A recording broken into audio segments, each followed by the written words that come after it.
Road show के लिए Dubai पहुंचे मुख्यमंत्री पुष्कर सिंह धामी। प्रवासी लोगों ने किया जोरदार स्वागत। कल निवेशकों के साथ करेंगे बैठक।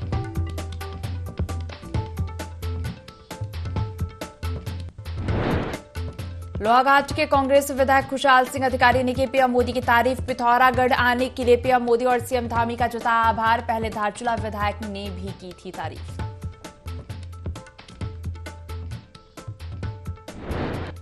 यमुनोत्री धाम में हुई सीजन की पहली बर्फबारी। श्रद्धालुओं ने जमकर के बर्फबारी के मजे। गंगोत्री धाम में भी भारी बारिश। शीतकाल के लिए बंद हो जाएगी चार धाम यात्रा। भैया दूज के दिन केदारनाथ और यमुनोत्री धाम के कपाट होंगे बंद। विजयादशमी पर होगी बद्रीनाथ धाम के कपाट बंद होने की घोषणा।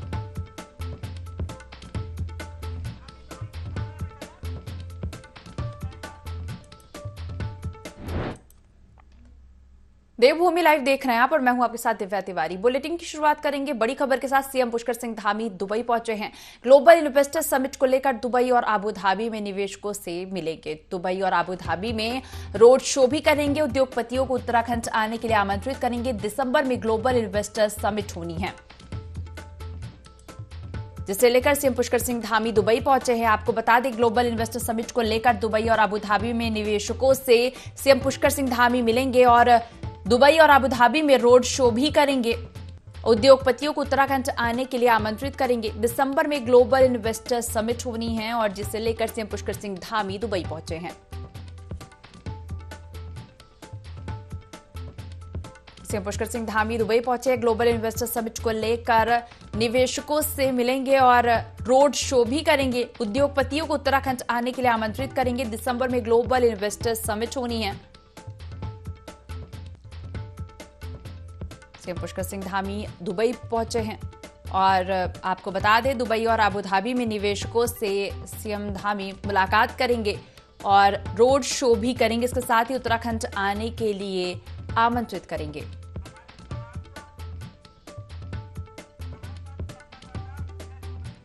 खबर पर ज्यादा जानकारी लेंगे। संवाददाता विनय सूद फोन लाइन पर जुड़ गए हैं। विनय, सीएम पुष्कर सिंह धामी दुबई पहुंचे हैं, निवेशकों से मुलाकात करेंगे और रोड शो भी करेंगे। जी बिल्कुल दिव्या, देखिए आपको बता दें कि जिस तरीके से दुबई जो है प्रदेश के मुख्यमंत्री पुष्कर सिंह धामी पहुंच चुके हैं और वहीं जो एयरपोर्ट है वहां पर जो है सीएम धामी का जोरदार जो स्वागत है इस दौरान यहाँ पर किया गया है। और इस दौरान जो यहाँ पर धन सिंह रावत जो कि कैबिनेट मंत्री भी हैं वो भी सीएम के साथ मौजूद रहे थे। साथ ही साथ आपको ये भी बता दें कि सीएम जो है दिसंबर में आयोजित जो ग्लोबल इन्वेस्टर समिट होने जा रही है इसको लेकर के जो है यहाँ पर एक रोड शो भी करने वाले हैं और इसी के साथ साथ जो उद्योगपति हैं उनको भी इस दौरान जो है उत्तराखंड आने के लिए आमंत्रित किया जाएगा। जी फिर जुड़ने के लिए और जानकारी साझा करने के लिए आपका धन्यवाद।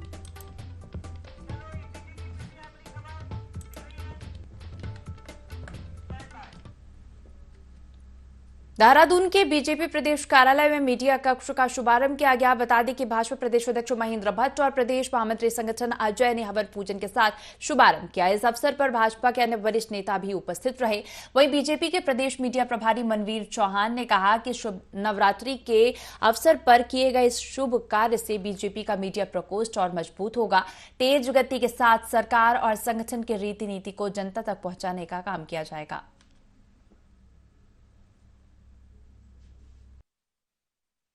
नवरात्र के शुभ अवसर पर भारतीय जनता पार्टी के द्वारा मीडिया कक्ष के नवनिर्मित कक्ष का आज शुभारंभ किया गया है।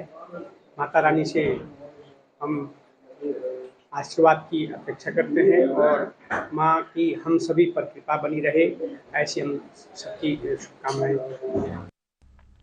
कांग्रेस पार्टी ने भू कानून को जल्द से जल्द लागू करने की मांग की है। कांग्रेस पार्टी के प्रदेश उपाध्यक्ष सूर्यकांत धस्माना ने कहा कि राजधानी देहरादून चार धाम यात्रा मार्गों पर बड़े पैमानों पर भूमाफिया मनमानी तरीके से काम कर रहे हैं। सूर्यकांत धस्माना ने कहा कि राजधानी देहरादून में मालासी के पास एक निजी होटल को लाभ पहुंचाने की कोशिश की गई है और धोखाधड़ी का मामला भी सामने आया है। साथ ही यह भी कहा कि निजी जमीन पर नगर निगम और पीडब्ल्यूडी ने करार किया है और बिना किसी दस्तावेज के सड़क का निर्माण कर रहा है। उन्होंने पूरे मामले में सरकार से जांच की मांग भी की है।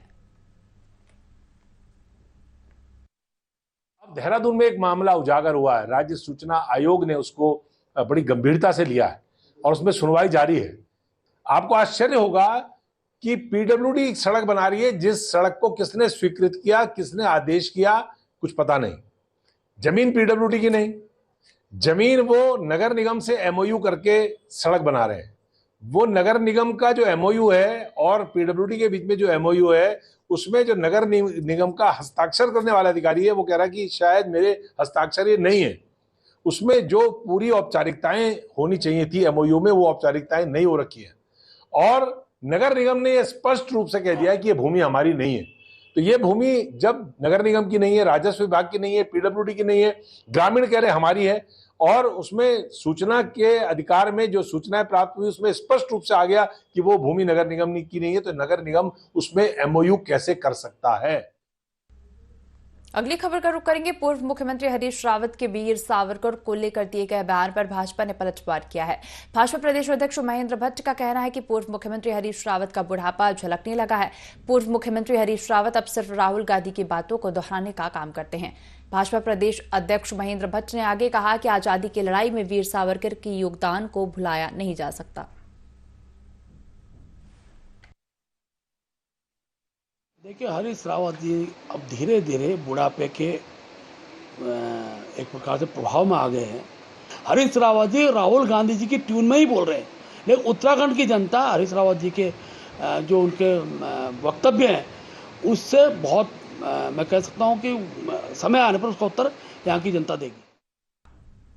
केएलडीएवी इंटर कॉलेज में मारपीट की घटना से हड़कंप मच गया। मामला केएलडीएवी इंटर में शिक्षकों की पदोन्नति में हुए भ्रष्टाचार और अन्य मामलों में स्कूल प्रबंधन के गैर जिम्मेदाराना व्यवहार को बताया गया, जिसे लेकर स्कूल के सहायक अध्यापक अरविंद कुमार ने पिछले कई माह से अधिकारियों और मंत्री तक खूब शिकायत की, लेकिन भ्रष्टाचार के इस मामले में किसी भी स्तर से कोई कार्रवाई नहीं हुई। इस पर सहायक अध्यापक ने धरने का ऐलान किया।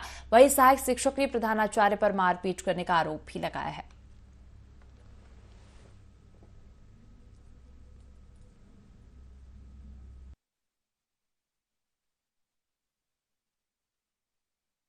जो हमारे विद्यालय के प्रधानाचार्य हैं और कुछ वहाँ पर जो फर्जी शिक्षक नियुक्त था, उनके द्वारा ये सुनियोजित तरीके से फर्जी शिक्षक और एक वहाँ पर प्रधान लिपिका जो खुद भी फर्जी है, और उन्होंने वहाँ पर गंभीर व्यक्ति अनियमितता किया, जिनकी शिकायत मैंने की थी और जिनकी उस पर जांच भी बैठ चुकी थी।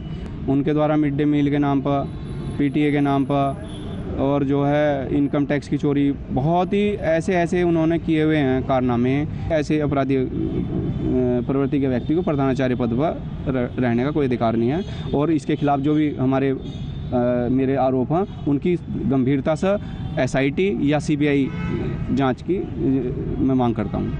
मारपीट नहीं की, उस टीचर को धरना प्रदर्शन की उसने मैं नोटिस दिया था, उसको हमने अनुमति नहीं दी। जब ये धरना प्रदर्शन के लिए कॉलेज में अंदर घुस रहा था, हमने इसको अंदर घुसने के लिए मना किया। इसने मेरे साथ बदतमीजी की, मारपीट शुरू कर दी और वहाँ हमारे कई साथी मौजूद थे। हमारे द्वारा कोई मारपीट नहीं की, इसके द्वारा ही मारपीट की गई और 3-4 लोग और बाहर के इसके साथ थे। खुद तोड़ा है इसने, हमने नहीं तोड़ा, खुद तोड़ा है। हमारे द्वारा कोई नहीं तोड़ा गया, इसने खुद तोड़ा है। ये ब्लैकमेलर है, इसके बारे में सबको पता है, ब्लैकमेलर है। थराली विकासखंड के अटल आदर्श इंटर कॉलेज तलवाड़ी में राज्य विधिक सेवा प्राधिकरण के तत्वाधान में विधिक जागरूकता और साक्षरता शिविर लगाया गया, जिसमें उच्च न्यायालय के न्यायाधीश और राज्य विधिक सेवा प्राधिकरण के कार्यकारी अध्यक्ष मनोज तिवारी ने बतौर मुख्य अतिथि शिरकत की। शिविर में आम जन को संविधान और नागरिकों के मौलिक अधिकारों और कर्तव्यों सहित तमाम जानकारी दी गई। साथ ही जन समस्याओं से जुड़ी शिकायतों को भी दर्ज किया गया। तो वही समाज कल्याण विभाग द्वारा दिव्यांगजनों को मुख्य अतिथि मनोज तिवारी की उपस्थिति में निःशुल्क व्हीलचेयर और बैसाखियां दी गईं। साथ ही हंस फाउंडेशन द्वारा दृष्टिबाधित लोगों को चश्मे और कमजोर श्रवण शक्ति वालों को कान की मशीन निःशुल्क प्रदान की गई।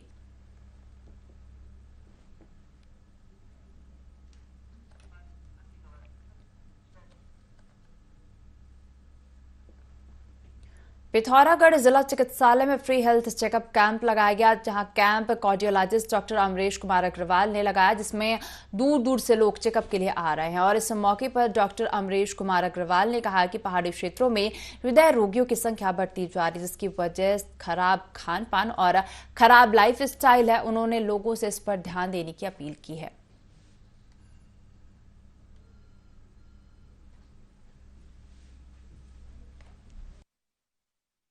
रोगियों का मेन परीक्षण किया गया है और उन्हीं को निदान दिया गया है।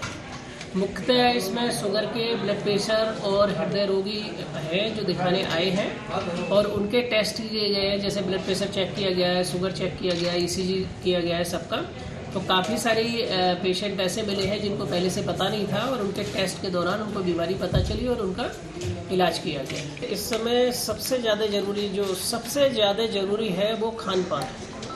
लोग के खान पान बहुत अच्छी तरीके से नहीं है। पहले लोग अच्छा खाते थे, अभी क्या है, तली भुनी चीज़ें बहुत ज़्यादा खा रहे हैं, व्यायाम बिल्कुल नहीं करते लोग, स्मोकिंग, ड्रिंक्स, अल्कोहल, इसका सेवन बहुत ज़्यादा हो गया। तो लोगों को सलाह ये है कि देखिए, घर का बना हुआ खाना खाएं जो कि शुद्ध सात्विक हो। बाजार के खाने से अधिक बचें, बीड़ी सिगरेट बंद करें, अल्कोहल का सेवन बंद करें और कम से कम आधे घंटे टहलें और अगर संभव हो तो आधे घंटे योगा भी करें।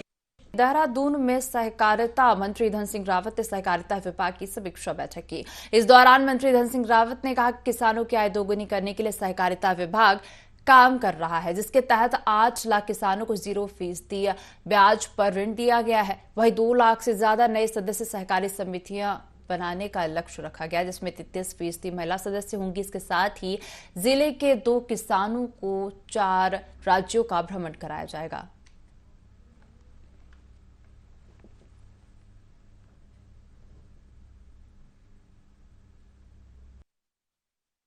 सहकारिता विभाग जो है उत्तराखंड में किसानों की आय दुगनी करने के लिए और अभी तक लगभग 8 लाख किसानों को हम 0% पे ऋण दे चुके हैं। साथ में अभी हमने ये भी कहा कोऑपरेटिव में कि 2 लाख नए सदस्य बना रहे हैं, क्योंकि भविष्य में कोऑपरेटिव के चुनाव होने जा रहे हैं। हमने एक बड़ा काम किया अभी कोऑपरेटिव विभाग ने कि जो हर जिले के 2-2 किसान हैं जिन्होंने बहुत अच्छा काम किया है, तो वहाँ के मुख्य विकास अधिकारी की अध्यक्षता में कमेटी बनाई थी और ऐसे चयनित किसानों को हम हिमाचल भी भेज रहे हैं, गुजरात भी भेज रहे हैं, देश के 4 राज्यों में भेज रहे हैं ताकि वहां से सीख के कुछ आए।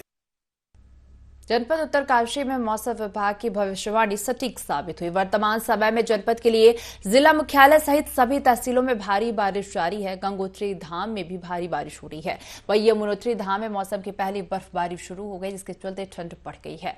तीर्थयात्रियों सहित स्थानीय लोगों को भारी परेशानियों का सामना करना पड़ रहा है।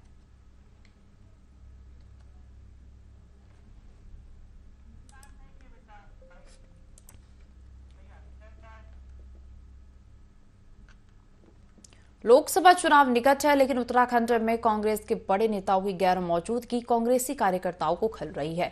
एक तरफ जहां भाजपा के केंद्रीय नेताओं का उत्तराखंड आना लगातार जारी है, केंद्रीय गृह मंत्री अमित शाह, यूपी के मुख्यमंत्री योगी आदित्यनाथ के बाद प्रधानमंत्री नरेंद्र मोदी ने उत्तराखंड आकर भाजपा कार्यकर्ताओं का उत्साह बढ़ाया है। वहां अब तक लोकसभा चुनावों को देखते हुए कांग्रेस का कोई बड़ा नेता प्रदेश के दौरे पर नहीं आया है। ऐसे में पार्टी के प्रदेश अध्यक्ष करण महारा और नेता प्रतिपक्ष यशपाल आर्य सहित दोनों ने मिलकर मोर्चा संभाला है। महारा लगातार गढ़वाल, कुमाऊं में कार्यकर्ताओं की बैठकें ले रहे हैं। उनका कहना है कि इस वक्त पार्टी के बड़े नेता दूसरे राज्यों के चुनाव में व्यस्त हैं।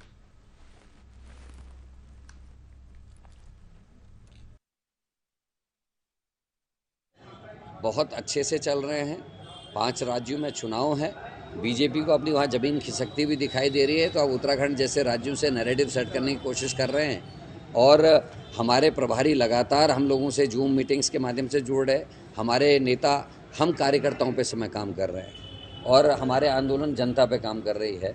और इस समय कांग्रेस का पूरा फोकस अपने कार्यकर्ताओं पे है। हमारे सारे वरिष्ठ नेता, चाहे वेणुगोपाल जी हों, चाहे वो राहुल गांधी जी हों, चाहे हमारे प्रभारी आदरणीय देवेंद्र यादव जी हों, वो जूम मीटिंग्स के माध्यम से हमारे अध्यक्षगणों से, हमारे कार्यकर्ताओं से लगातार संपर्क में हैं और कांग्रेस पार्टी बहुत अच्छे तरीके से मजबूती से अपने कदम को धीरे धीरे आगे बढ़ा रही है। हरिद्वार के 40वीं वाहिनी PSC परिसर में पुलिस प्रशासन द्वारा खेल प्रतियोगिता का आयोजन किया जा रहा है। 10वीं वाहिनी के कमांडेंट सुरजीत सिंह पवार और रानीपुर विधायक आदेश चौहान ने प्रतियोगिता का शुभारंभ किया। आदेश चौहान ने कहा कि इस तरह की प्रतियोगिता में भाग लेने वाले बच्चे आगे जाकर देश दुनिया में भारत का नाम रोशन करेंगे। वहीं सुरजीत सिंह पवार ने कहा कि खेल प्रतियोगिता का उद्देश्य केवल यही है कि मानसिक विकास के साथ साथ स्कूली बच्चों का शारीरिक विकास भी हो सके। आज अपने 40वीं वाहिनी PSC के प्रांगण में पुलिस मॉडर्न स्कूल अंतर विद्यालय की 5वीं खेल प्रतियोगिता का शुभारंभ हुआ है और यहाँ पर इस प्रतियोगिता के अंदर अपने उत्तराखंड के 4 पुलिस मॉडर्न स्कूल के बच्चे पार्टिसिपेट कर रहे हैं। आज इसके उद्घाटन के अवसर पर मुझे भी यहाँ रहने का अवसर मिला और इन बच्चों को मैंने शुभकामनाएं और बधाई दी और उम्मीद की कि इन्हीं बच्चों में से कुछ बच्चे आगे जाकर भारत का नाम रोशन करेंगे। और निश्चित रूप से आज हमारी प्रदेश सरकार भी और हमारी केंद्र सरकार भी जिस तरह से खेलों को बढ़ावा दे रही है उसके परिणाम भी हम लोगों को दिखाई दे रहे हैं। भारत लगातार अंतर्राष्ट्रीय स्तर पर हर स्पर्धा में एक नया आयाम स्थापित कर रहा है। हर स्पर्धा में भारत पूरे विश्व के अंदर एक नया मुकाम हासिल कर रहा है। हमारे जो पुलिस मॉडर्न स्कूल हैं उत्तराखंड पुलिस के 5 जगहों पर वर्तमान में स्थापित हैं और हम लोगों का प्रयास रहता है कि बच्चों का न केवल शैक्षणिक विकास हो बल्कि उनके स्वास्थ्य और सर्वांगीण विकास हो। इस दृष्टि से पुलिस मुख्यालय के निर्देश पर डीजीपी साहब के निर्देश पे ये 5वीं अंतर विद्यालयी खेल प्रतियोगिता पुलिस मॉडर्न स्कूल की 40वीं वाहिनी पीएससी में करवाई जा रही है। न केवल एथलेटिक्स के इवेंट बल्कि फुटबॉल और इंडोर गेम्स भी जिनमें बैडमिंटन इन सभी को करवाया जा रहा है जिससे बच्चों का दोनों प्रकार की प्रतिभाओं को विकसित किया जा सके। पुलिस मॉडर्न स्कूल का इंटर पीएमएस स्पोर्ट्स मीट चल रहा है और जो कि प्रत्येक साल होता है। इस साल मेजबानी करने का मौका हमें मिला हुआ है और इसमें माननीय विधायक जी ने अपने व्यस्ततम समयों में से हमारा समय निकाल के दिया जिससे हमारे बच्चों का मनोबल काफ़ी बढ़ा है। इसमें जैसा आप देखेंगे कि बच्चों में काफ़ी उत्साह है और जिस प्रकार का एशियाड गेम में या वर्ल्ड कप में हमारे ओलंपिक में भी हमारे जो खिलाड़ियों ने जो प्रदर्शन किया है और इस प्रकार हमारे ऐसे स्कूली बच्चे अगर जिस तरह से मोटिवेटेड हैं तो इन्हीं बच्चों में से हो सकता है कि कुछ दिनों बाद आपको दिखाई पड़े कोई अंतर्राष्ट्रीय खिलाड़ी दिखाई पड़े। तो मैं अपने जो भी हमारे जो बच्चे आ रखे हैं उनके जो कोचेज हैं उनके परिवार के लोग हैं आपके मीडिया हमारे मुख्य अतिथि महोदय साथ ही जितने भी अतिथिगण हैं सबका आभार व्यक्त करता हूँ। बेमौसम बारिश और तेज आंधी के चलते किसानों को दोहरी मार का सामना करना पड़ रहा है। दरअसल बेमौसम बारिश के चलते खेतों में खड़ी धान की फसल खराब हो गई है। वहीं दूसरी ओर मुरादाबाद रोड स्थित नवीन कृषि मंडी में किसानों का धान नमी के चलते बाहर मंडी में सूख रहा था और कुछ धान ट्रैक्टर ट्रॉलियों में लदा हुआ था। इस दौरान अचानक हुई तेज बारिश के चलते किसानों का धान बारिश की बेट चढ़ गया जिससे किसानों को भारी नुकसान हुआ है। वहीं आड़तियों का कहना है कि किसान धान बुवाई के लिए लेकर पैसा आड़तियों से लेकर जाता है, लेकिन इस भारी बरसात के चलते किसानों का सूख रहा धान पूरी तरीके से भीग गया जिसके चलते किसानों को भारी नुकसान हुआ है।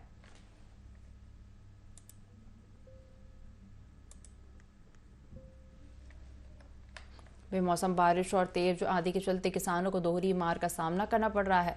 दरअसल बेमौसम बारिश के चलते खेतों में खड़ी धान की फसल खराब हो गई है। वहीं दूसरी ओर मुरादाबाद रोड स्थित नवीन कृषि मंडी में किसानों के धान नमी के चलते बाहर मंडियों में सूख रहा था और कुछ धान ट्रैक्टर ट्रॉलियों में लदा हुआ था।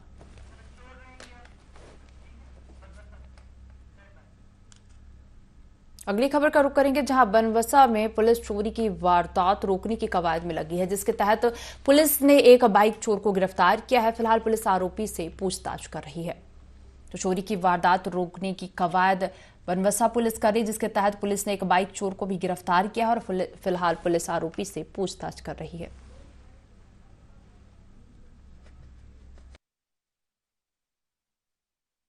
बनवसा थाना क्षेत्र का मामला है और 6 तारीख को चूना भट्टा निवासी मोहन चंद जी ने एक शिकायत की थी कि उनकी ब्लैक कलर की स्प्लेंडर मोटरसाइकिल है वो चोरी हो गई है और इस संबंध में थाना में उन्होंने एप्लीकेशन दी थी।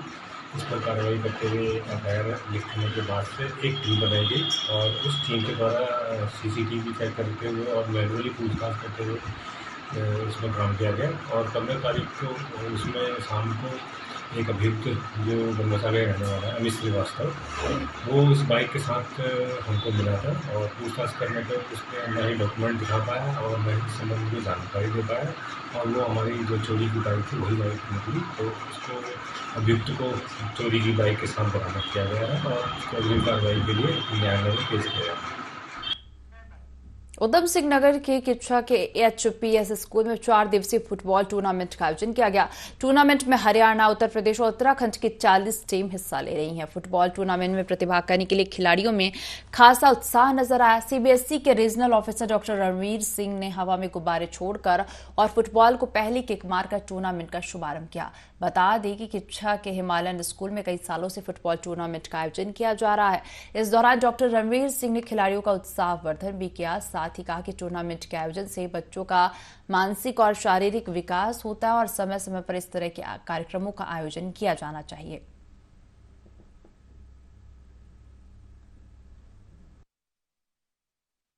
प्रोग्रेसिव स्कूल हर एक साल एक फुटबॉल टूर्नामेंट का आयोजन करता है, जिसे हिमालयन फुटबॉल चैंपियनशिप हम बोलते हैं, और कई सालों से करता आ रहा है। तो इस बार हमारे पास 40 टीमें हैं, जिसमें कि उत्तर प्रदेश और हरियाणा से भी इस बार टीमें आई हैं, और इस बार गर्ल्स टीम भी पार्टिसिपेट कर रही हैं। और ये टूर्नामेंट ऐसा नहीं है कि हमने CBSE के लिए ही ओपन रखा है। इसमें किसी भी स्कूल के बच्चे, किसी भी बोर्ड के बच्चे जो फुटबॉल में इंटरेस्टेड होते हैं, उनको पार्टिसिपेट करने का मौका है। बच्चों के लिए सबसे बड़ी उत्साहवर्धन की बात यह है कि हमारे पूरे इस सिस्टम में अगर हम स्पोर्ट्स एक्टिविटीज़ को मजबूत करते हैं, बच्चे अपना रोज़मर्रा की स्थिति में अपने किसी भी स्पोर्ट्स में शामिल होकर अपना पसीना बहाते हैं, तो एक तो मेंटल हेल्थ ठीक रहेगी, उसका सामाजिक ताने बाने से जुड़ता है, और ख़ासकर स्पोर्ट्स एक्टिविटी वाले बच्चे के लिए जब वो पढ़ाई लिखाई में भी शामिल होता है तो उसकी एकाग्रता चित्तता बढ़ती है। तो मेरी तरफ से विद्यालय में जो जितने बच्चों से मैंने बात की है, बहुत सारी बाहर की टीमें भी है, सोनीपत से 3-4 टीम आई है। मेरी तरफ से यही है कि हम बच्चों को इसी तरह से ऊर्जावान बनाए रखें, शक्ति देते रहें और उससे प्रेरित कराते रहें, और उसके कॉन्फिडेंस लेवल को बढ़ाने के लिए हम जब शामिल होंगे एक सरकारी सिस्टम से, और हमारे प्रिंसिपल, हमारे टीचर जब उसमें शामिल होंगे तो रिजल्ट बहुत अच्छे आएंगे। अगली खबर का रुख करेंगे। देहरादून को स्मार्ट सिटी बनाने के लिए काम हो रहा है, जिसके चलते जगह जगह गड्ढे हैं और कई सड़कें खुदी हुई हैं, जिससे जाम की स्थिति बनी है। ऐसे में पुलिस के सामने बड़ी चुनौती है कि आखिर स्मार्ट सिटी के काम के दौरान यातायात व्यवस्था को कैसे व्यवस्थित किया जाए। वहीं त्योहारी सीजन भी आ गया और ऐसे में खरीदारी करने वालों की बाजारों में भीड़ अधिक उमड़ती है, जिससे जाम की स्थिति अधिक देखने को मिलती है। और इस त्योहारी सीजन में पुलिस के सामने बड़ी चुनौती होगी। SP ट्रैफिक सर्वेश पवार ने कहा कि ट्रैफिक पुलिस स्मार्ट सिटी के अधिकारियों के साथ मिलकर समन्वय स्थापित कर रही है। त्योहारों को देखते हुए नया रूट प्लान भी जारी किया जाएगा ताकि जाम न लगे।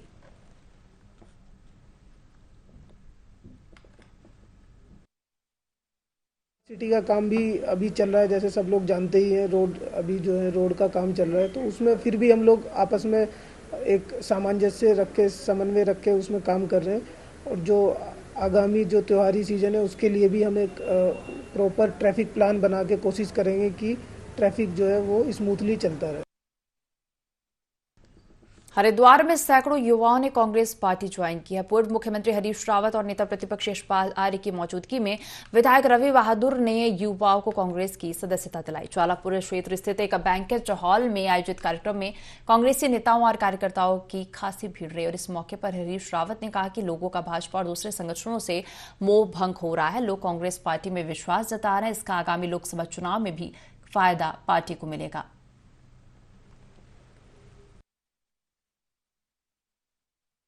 सारे युवा हैं और नई पीढ़ी के हैं जो भटक गए थे धर्म के नाम पर, पार्टी के नाम पर। आज वो लोग कांग्रेस का हाथ थाम रहे हैं।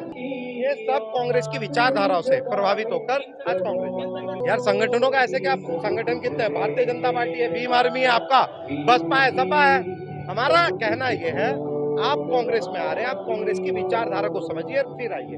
निश्चित रूप से उनका और हमारा सबका भला होगा, इस देश का भला होगा।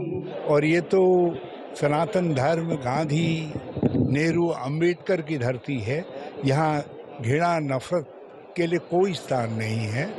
और सर्व धर्म समभाव, सब क्षेत्र धमभाव, वसुधैव कुटुंबकम के सिद्धांत पर चलने वाले लोग हैं और हम सबको जोड़ करके चलने वाले हैं। मुझे बेहद खुशी है और बड़ा उत्साह है जो लोग कांग्रेस में आ रहे हैं उनमें। जिन्होंने कांग्रेस कार्यकर्ताओं का, कांग्रेस के साथियों का समागम किया है, इतना बड़ा यहाँ पर आयोजन हुआ है, मैं उनके लिए बधाई देना चाहता हूँ। यकीनन ये संकेत है कि कांग्रेस में जो आज ऊर्जा देखने को मिल रही है, कार्यकर्ताओं में जो जोश देखने को मिल रहा है, ये बदलाव का संकेत है। ने नौजवानों का भविष्य के साथ अन्याय किया है, बेरोजगारी बढ़ती जा रही है, किसानों का उत्पीड़न हो रहा है और कांग्रेस ने हमेशा सर्वधर्म समभाव की बात कही है, सबको साथ लेके चले हैं। आज जरूरत है देश में अमन शांति कायम करने की और इसीलिए पूरे देश में बदलाव का संकेत है और आदरणीय राहुल गांधी जी के नेतृत्व में लोग आगे बढ़ रहे हैं, चाहते हैं कि राहुल गांधी देश की कमान संभालें। इस बुलेटिन में फिलहाल इतना ही। अब बने रहिए IND 24 के साथ। नमस्कार।